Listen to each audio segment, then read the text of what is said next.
ये सत्य घटना है परमात्मा कबीर देव जी के सह शरीर इस भूलोक को छोड़कर सतलोक जाने की। इस लीला को करके उन्होंने सिद्ध कर दिया कि वे ही सच्चे और पूर्ण परमात्मा हैं। कबीर प्रभु की ये लीला हमें ये संदेश भी देती है कि परमेश्वर किसी धर्म या जाति के बंधन में नहीं बंधा, वो तो सबके लिए एक है। और अगर किसी ने सतभक्ति की है तो पृथ्वी के चाहे जिस भी कोने में शरीर छोड़े, वो अपने पुण्य कर्मों के प्रताप से उद्देशित लोक को ही प्राप्त होता है। ये बात उस समय की है जब ये कहा जाता था कि मगहर में मरने वाला नरक में जाता है और अगले जन्म में उसे गधे के रूप में जन्म लेना पड़ता है। इसके अलावा ये भी कहते हैं कि अगर किसी को मोक्ष चाहिए तो उसे काशी आना चाहिए और वहीं अपने प्राण त्यागने चाहिए, जिस कारण से मोक्ष अभिलाषी वृद्ध लोग अपना अंतिम समय अपने अपने पुरोहितों के घर काशी व्यतीत करने के लिए, निवास करने के लिए आने लगे तथा पुरोहितों को उनके खाने के रुपए तथा पुरोहितों की पूजा अलग से प्रति महीना देने लगे, जिस लालचवश काशी के पंडों ने वृद्धों को अपने अपने घर पेइंग गेस्ट के रूप में रखने लगे। एक एक पुरोहित के घर 10-10 वृद्ध हो गए। कोई रोगी तो कोई अन्य परेशानी से ग्रस्त होने लगे तो उन लालची पंडों ने मीटिंग करके षड्यंत्र के तहत वृद्धों को मारने के लिए गंगा दरिया के किनारे एक करोंत यानी आरा लगाया।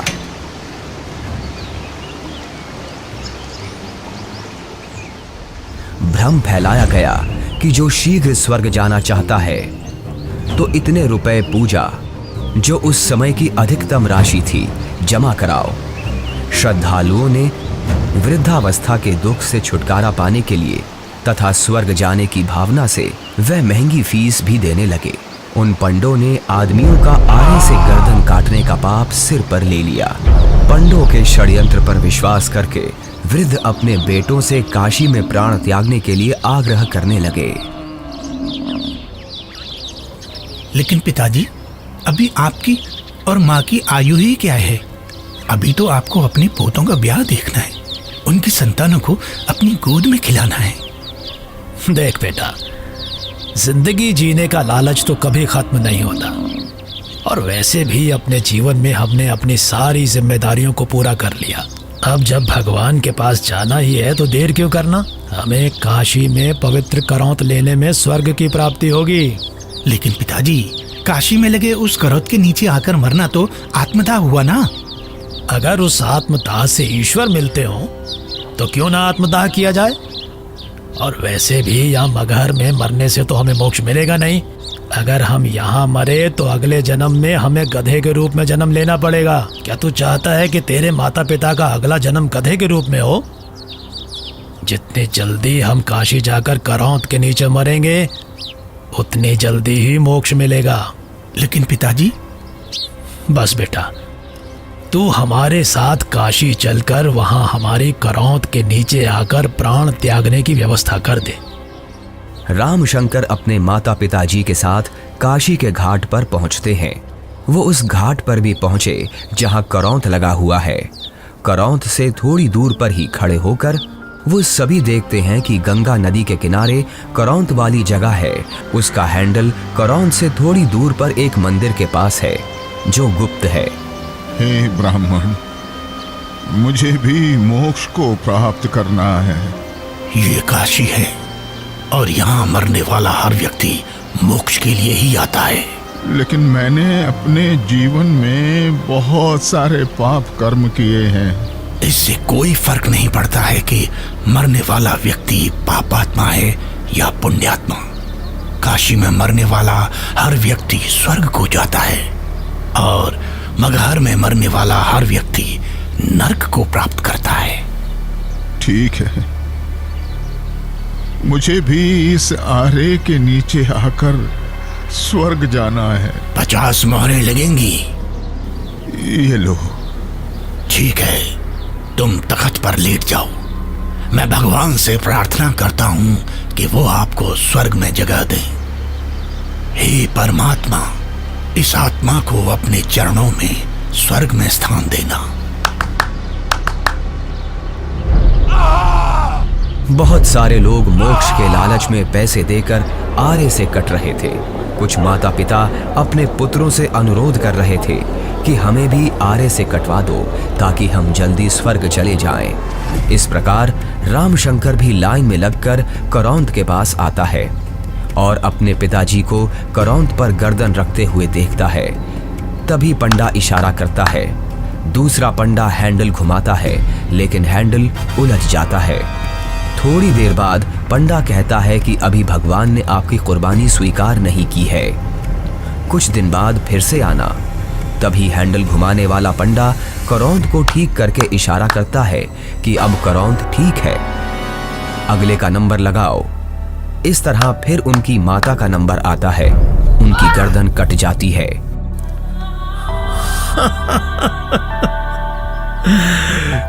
कितना भागा हूं मैं कि भगवान ने मेरी कुर्बानी स्वीकार नहीं की।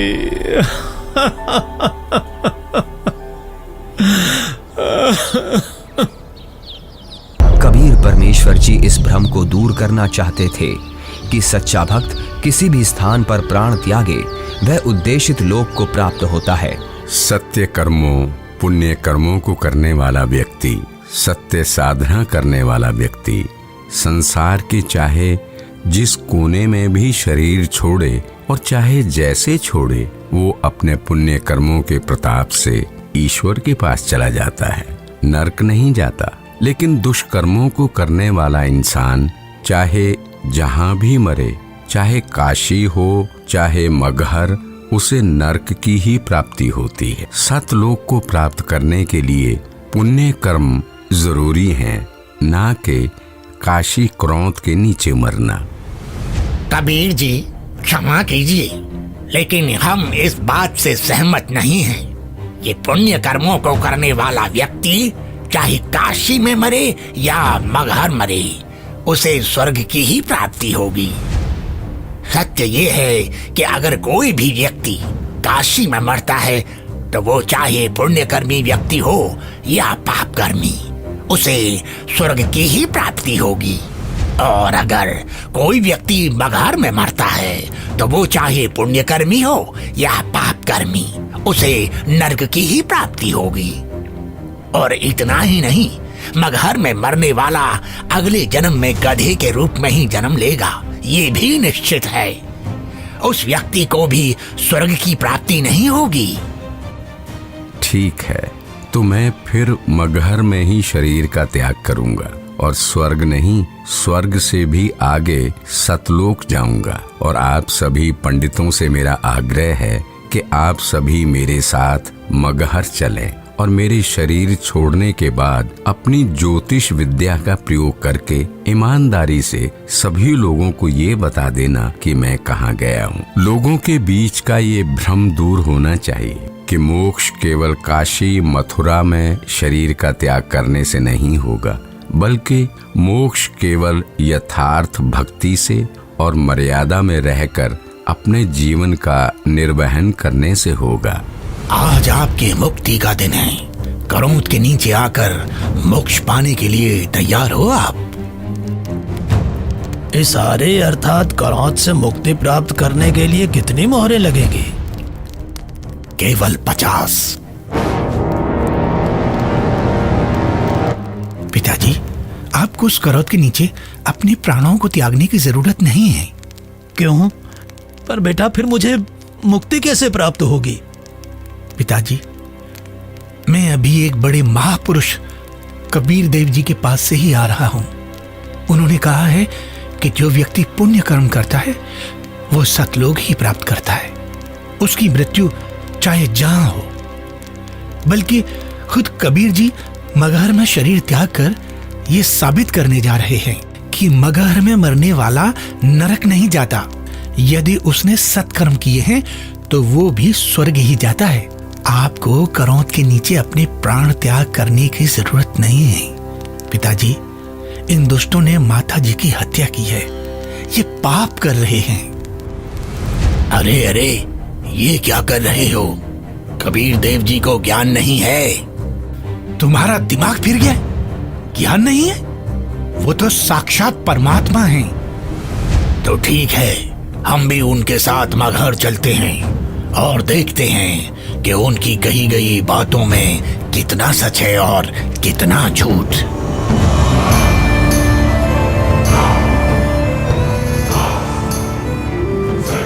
वीर देव सिंह बघेल जी की जय। महाराज, हमें ज्ञात हुआ है कि कबीर देव जी अपने शरीर का त्याग करने के लिए मगहर जा रहे हैं, लेकिन हमने सुना है कि मगहर में जो भी अपने शरीर का त्याग करता है उसे कभी स्वर्ग की प्राप्ति नहीं होती है। कबीर देव जी तो साक्षात परमेश्वर हैं और वो शरीर का त्याग चाहे जहां करें। ये मगहर में प्राणों को त्यागने की लीला वो इसलिए कर रहे हैं जिससे जनमानस को ये संदेश दिया जा सके कि आपको स्वर्ग की प्राप्ति होगी या नहीं, ये आपके पुण्य कर्मों पर निर्भर करता है, न कि मरण के स्थान पर। हमें कबीर देव जी के साथ जाना चाहिए। हाँ, हमें सिर्फ जाना ही नहीं है, अपितु कबीर देव जी के शरीर त्याग देने के बाद हमें उनके शरीर की रक्षा भी करनी है, जिससे उनका हिंदू धर्म विधि से अंतिम संस्कार किया जा सके। क्योंकि अगर हमने उनके शरीर की रक्षा नहीं की तो वो मुस्लिम उनके पार्थिव शरीर पर कब्जा करके उन्हें दफना देंगे। परमात्मा कबीर देव जी केवल हम हिंदुओं के भगवान हैं, उन मलेच्छ मुस्लिमों के नहीं। इसलिए हम आपको आदेश देते हैं, तुरंत ही सेना को हमारे साथ चलने को तैयार किया जाए। कबीर देव जी मगहर के लिए प्रस्थान करते हैं। वो नदी के किनारे से होकर गुजरते हैं, जंगल से गुजरते हैं। दिखता है कि उनके पीछे काफी सारे भक्त भी जा रहे हैं। कबीर प्रभु के साथ हिंदू और मुसलमान दोनों धर्मों को मानने वाले भक्त हैं। काशी के करौंत का समर्थन करने वाले पंडे हैं, विद्वान पंडित जिनके साथ सालिक राम भगवान की मूर्ति है, और बड़े बड़े टीका चंदन लगाने वाले पंडित जिनके साथ काफी सारी पुस्तकें हैं, वो भी कबीर प्रभु के साथ हैं। रामशंकर और उसके पिता भी कबीर प्रभु के साथ हैं। तभी उनके पीछे वीर देव सिंह की सेना भी आ जाती है। वीर देव सिंह कबीर देव जी को प्रणाम करते हैं। कबीर प्रभु के पीछे काफी सारे भक्त और सेना भी चल रही है। कबीर प्रभु चलते रहते हैं और जो भी कबीर प्रभु को जाते हुए देखता है उनके पीछे चल देता है।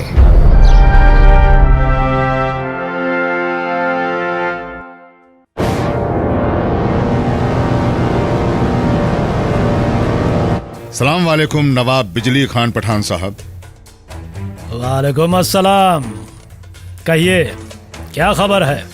जी नवाब साहब, हमें पता चला है कि खुदा के रूप हमारे पीर कबीर जी महाराज मगहर आ रहे हैं, और सुना है कि वो यहाँ अपनी रूह को अपने जिस्म से आजाद करके सतलोक को रवाना हो जाएंगे। क्या? फिर तो हमें इसी पल कबीर जी के पास पहुंचना होगा, और कबीर जी की रूह के इस दुनिया से जाने के बाद उनके जिस्म को अपने कब्जे में लेकर इस्लाम के रिवाजों से उनके शरीर को धरती में दफन करना चाहिए। और इस बात का भी ख्याल रखना चाहिए कि उनका जिस्म काफिर हिंदुओं के हाथ न लगे। जी नवाब साहब, ऐसा ही होना चाहिए। सेना को हमारे साथ कबीर जी के पास चलने के लिए फौरन तैयार किया जाए, लेकिन कबीर जी को इस बात की अभी भनक न लगे।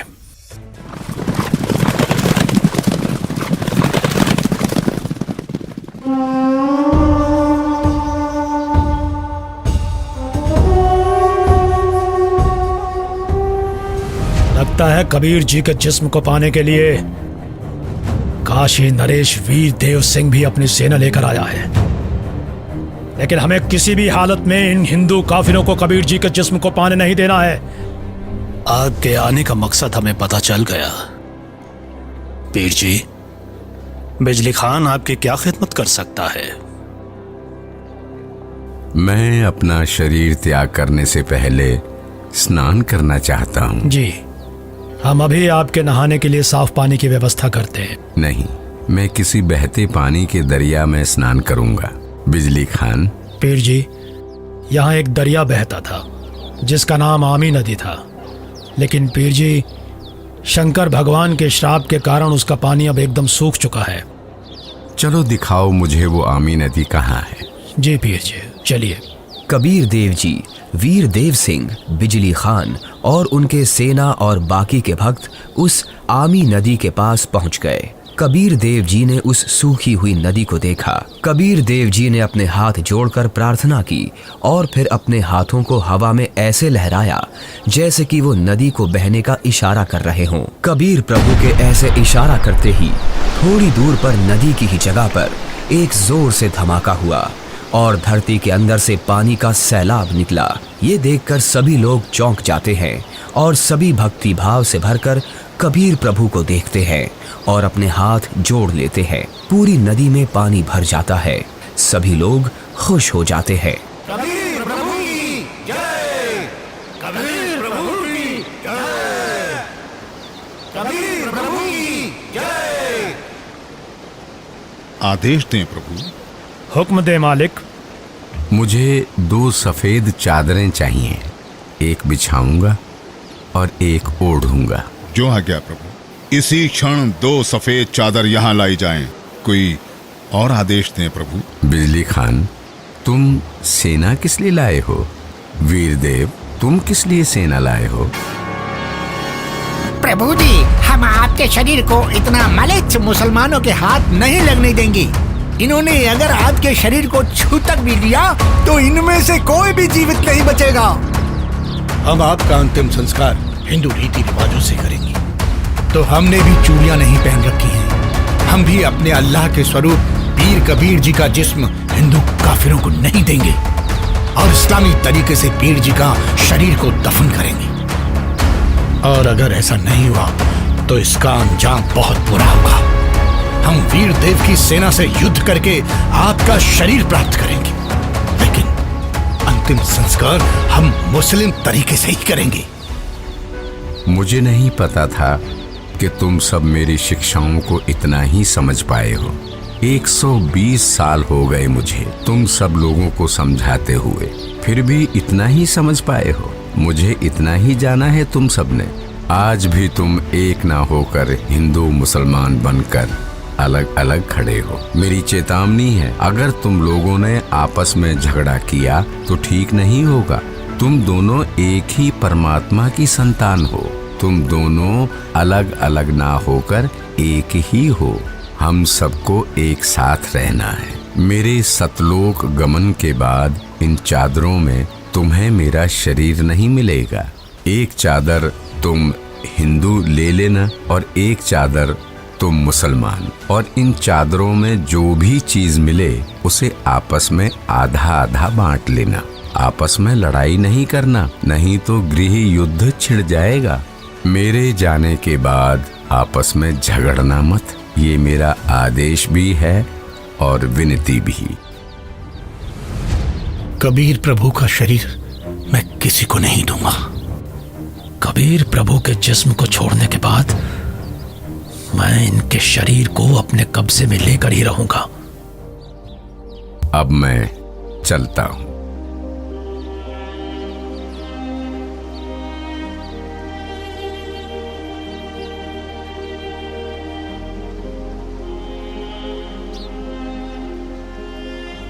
देखो ब्राह्मणों, मैं जा रहा हूं सतलोक, इस पृथ्वी से और तुम्हारे स्वर्ग से शंखों कोस दूर।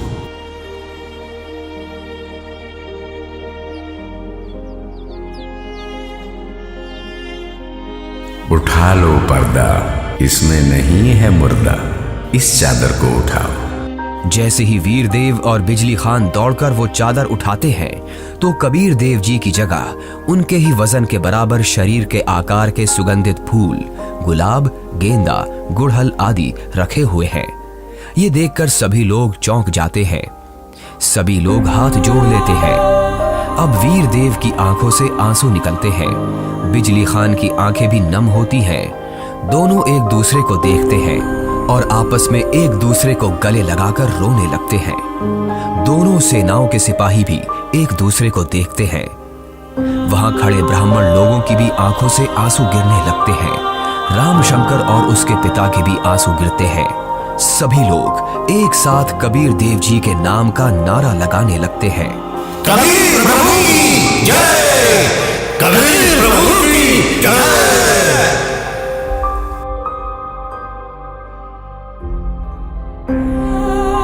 कबीर प्रभु, हमको माफ करना, हमने आपको पहचाना नहीं। आप तो खुद अल्लाह ही थे। बहुत बड़ी गलती हो गई हमसे, हमने भगवान को नहीं पहचाना। कबीर प्रभु की बात हमने नहीं मानी। अब हम सब एक होकर रहेंगे और उनकी कही सारी बातें मानेंगे। या अल्लाह, माफ कर हमें। भगवान माफ करो हमें। कबीर भगवान हमें माफ करो। भगवान हमें माफ करो। फिर हिंदू और मुसलमानों ने आपस में वो फूल बांट लिए और मगहर में ही कबीर प्रभु की याद में 2 अलग अलग स्थानों का निर्माण किया। और फिर उन्हीं में से कुछ फूल लाकर वीर देव सिंह ने काशी में चौरा का भी कबीर प्रभु जी के स्थान का निर्माण किया। उसे कबीर चौरा नाम से जाना जाता है। वहां पर कबीर पंथ का बहुत बड़ा आश्रम बना है। कबीर प्रभु जी ही सच्चे और पूर्ण परमात्मा हैं, जिन्होंने हम सबको रंग भेद, जाति धर्म भेद आदि के आधार पर ना बंटकर एकजुट रहना सिखाया। परमात्मा एक विशेष जाति या समूह का नहीं होता। परमात्मा तो सबका एक है, जिसका नाम कबीर देव है।